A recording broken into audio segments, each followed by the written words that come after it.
in the Commonwealth, and we very much appreciate you all coming out today to participate in this walk audit. This is our 4th walk audit in Brockton in 2025. All of this has been made possible by the Underserved Communities Grant, made possible by the Commonwealth. The Office of Grants and Research basically provided us with some funding to conduct these walk audits in Brockton to see how we can make our community safer for pedestrians, for people who are moving around on our walking infrastructure, so people who are using mobility devices, young folks, older folks. We want to see how we can make Brockton a more walkable community. So the other 3 walk audits were in the Campello neighborhood, on the north side, on the west side, and we're wrapping it up here on the east side of Brockton. The whole idea is to collect some insights from you all. You have these clipboards. We want to collect as much data as possible for this route, for this stretch that we are going to do today. And the data is basically going to inform us in regards to recommendation. You all will have time at the end to debrief with us, and we'll start to think about what type of recommendations we want to share with key decision makers when it comes to transportation changes. So that's the city, that's a piece of this stretch that we will be walking. It's also under MassDOT control. And we have other decision makers that have jurisdiction over the sidewalks and the crosswalks. So the idea is we'll share that with key folks so that we can make Brockton a safer place for people to move around. We do have a couple, or I guess I'll add that we do have a couple of tools with us. We have a heat gun. I don't know if we'll probably use that just because it is very humid out. And then we also have this handheld speed detector. So it works just by holding down the trigger and then you point it at a vehicle that's moving. I don't know what the speed limit is here, but you'll probably see some folks speeding. It's possible. So that's one way to sort of measure that.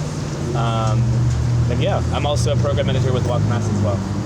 Yeah, so does anybody want to take a crack at using this? We have used these on our other walk audits, so I see a lot of familiar faces here. But basically, we just want to be able to use it at the beginning, the middle, and the end to try to capture some speeds.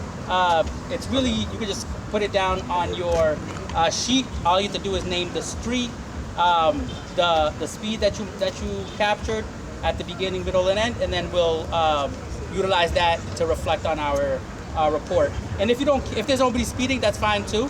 It's just some additional data that we like to capture. We do have the heat gun, like Johnny mentioned, but I think the rain is going to throw off that data anyway, so we're not going to even pull it out. But yeah, we'll get started and just have folks introduce themselves. I'll have Christine, my other colleague, introduce herself, and then we'll go around. So just share your name and what brings you here today. My name's Christine. I'm working as a summer intern with WalkMass. I'm here today to help figure out what we can improve in Brockton. Hi, I'm Madeline Sullivan-Hill, SDP's Environmental Justice Outreach Coordinator, and I am here to observe whatever I could bring back to SDP. To collaborate. I collaborate with Mary, so. And a Brockton resident. Yeah, I am a Brockton resident, so that's what as well. Hi everyone, Denise Simpson, I'm the director of DJ at SDP as well, and a Brockton resident, and I'm here to make Brockton a safer place to walk and move around. Everybody, John from the City Planning Department of Brockton, also a resident, and happy to improve the surroundings. Sean Bailey, I'm the Senior Transportation Planner with the Old Colony Planning Council. Just here to offer any insights and see what improvements we can make in the area. Municipal Transportation Planner with the Old Colony Planning Council. And I'm here because what we do at Old Colony Planning Council, Transportation Department, we do corridor studies, and we do a lot of road safety audits and pedestrians and bicycles and vehicles are part of the road safety audit. And we're here to offer our input. Thank you. Hi, my name is Go Chang Lee. I work for Old Colony Planning Council, Principal Transportation Planner. I'm here to assist and help identify any traffic safety issues with the team. Hi everyone, Matt Dyer, Senior Transportation Planner at Old Colony Planning. Happy to be here and offer my thoughts. Hello everyone, Kyle Mullen, Senior Transportation Planner at OCPC. I'm here just to help to make Brockton safer for pedestrians. Hi, Bryce Germain, founder of Crossroads, building Safer Tech. I want to learn more about the communities. I should probably stay over there with the rest of the Mary Walker, Old Colony Planning Council. Thanks for all being here. We have some ice cold waters for you to take along the way. Please grab one as we go. But we've got a great team coming together with WalkMassachusetts to do these audits and gather that data. So thank you.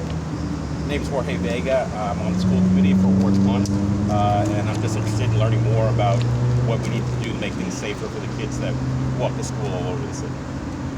Good afternoon, everyone. I'm Jeff Thompson. I'm Brockton's Ward 5 City Councilor. I grew up walking this neighborhood, riding my bike in this neighborhood. Now as a city councilor, I want to make sure it's safe for my kids, for your kids, for my constituents' kids. And so thank you all for being here and helping us with this audit. And I expect tremendous results from this walkthrough. So thank you. Brendan Carney, Executive Director at WalkMassachusetts. I'm really excited to be here.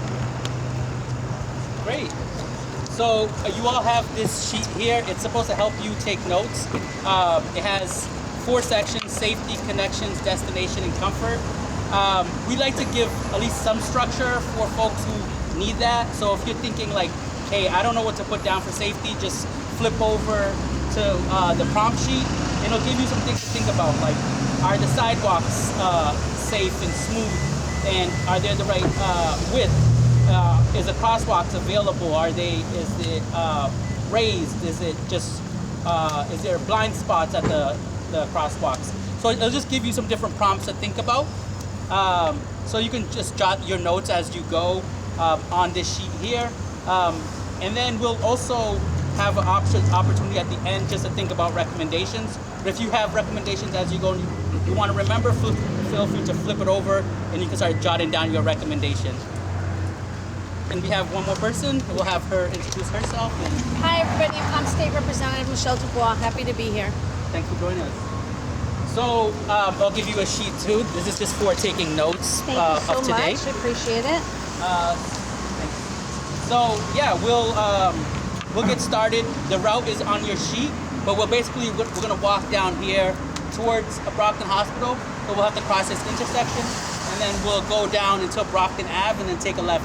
There will be a little funny area that we have to cross, so please bear with us. It's kind of going to help us understand like what pedestrians might have access to, or how we could eventually redesign Brockton Ave. But right now, it feels like, at least when I was planning it out, Brockton Ave is an area that pedestrians do have access to, but it feels a little funny if you're walking it for the first time. So we'll get started right here. And if anybody keeps going, we already have something to observe, so we'll just pause here for 1 second. We'll have to walk to school to East Middle School, and there's some other primary schools located around here. So this is all, this is an intersection that a lot of road users will be using, some vulnerable road users too. So this intersection here, we do have like the ramp that is available here at this crosswalk. It's almost non-existent if you have ADA needs. So that is one challenge. We do have a walk light, so somebody did press it and it is working, but it's now no longer available. So we'll click it again and see how long it lasts for us. So you might want to think about that in regards to like the timing. Like, do we need that light, that walking person to last a little longer, or is that adequate? So really it changes depending on what the intersection, what the needs and demands are. But right now we want to see, like, does it work for us, and does it work for other road users who might be in the area who have that are different from us? Maybe they have some mobility challenges, so we'll have to think about that as we click it.